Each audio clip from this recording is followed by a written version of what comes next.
If you know any gardeners in your life, or if you are one, you know that weeds are the bane of any gardener's existence. They always end up in the seemingly worst places, and you'd like nothing more than to get rid of them once and for all and be done with them. But they keep coming back. Usually, someone who is long skilled at gardening can identify the weeds right away, even when a person who isn't a gardener can't tell the difference between a real plant that they want to keep and a weed that they want to uproot. The gospel reading from Matthew today and the parable of the weeds and the wheat present a particularly difficult gardening problem, though in this case, the garden is in the spiritual life.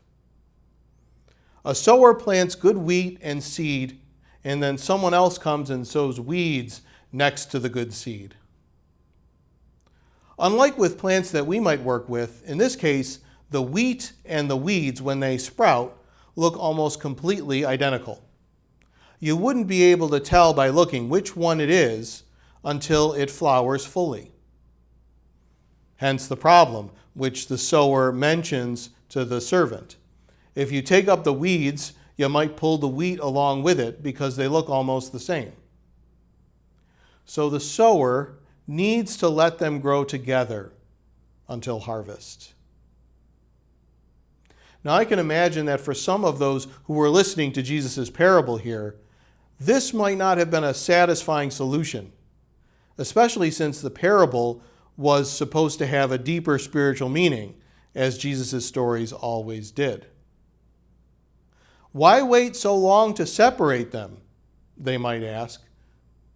Doesn't Jesus care that those who do evil deeds, the weeds, might harm those who are trying to do good, the wheat? It might seem Jesus isn't concerned about these things at first. But remember, he says to judge their appearance when their blossoms appear at harvest time.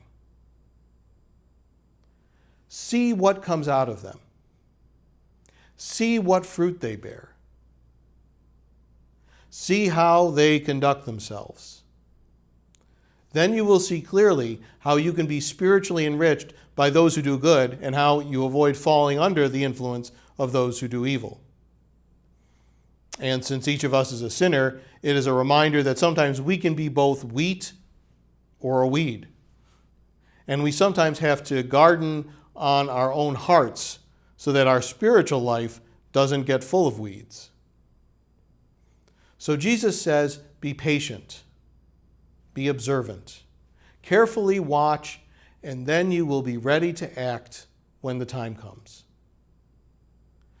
There's great wisdom here. Jesus knew that sometimes the way people act in public doesn't match up with the way they actually believe or the actions they take when they think no one is watching. That's what Christians call the sin of hypocrisy. And Jesus knew how to spot it because he observed the way people acted and if their deeds matched their words. Like the prophet Jeremiah in the first reading, Jesus isn't swayed by people's words, but by their actions. Similarly, Jeremiah castigated those in his time who thought the city of Jerusalem is protected by God's care and said nothing can happen here because it is the temple of the Lord, the temple of the Lord, the temple of the Lord. Instead, God, speaking through the prophet, said, you have a lot of other work to do. Stop oppressing. Defend the vulnerable. Do not condemn the innocent to death. Don't trust in false gods or in money or power. God said that if you won't stop these sins, the words, the temple of the Lord, won't save you, because you will have made the temple a den of thieves. Words which Jesus himself repeated hundreds of years later when he saw the way in which those in charge of the temple in Jerusalem in his own time had again forgotten the important work of justice and care for those most in need. These are important words for us to hear in our own time too. When we gather for the celebration of the Eucharist and literally participate in communion with the body and blood of Christ by eating his body and drinking his blood, we are also making a commitment to live our lives according to the teachings of Christ and to root out of our own lives any hypocrisy and spiritual weeds that have grown up there. When we participate in the Eucharist, we're invited to see with the eyes of Christ so that we can be ready to distinguish the wheat and the weeds in our own spiritual lives and to be discerning of the fruit we find in the lives of others, so that when the last harvest comes, we will find ourselves gathered into God's barn.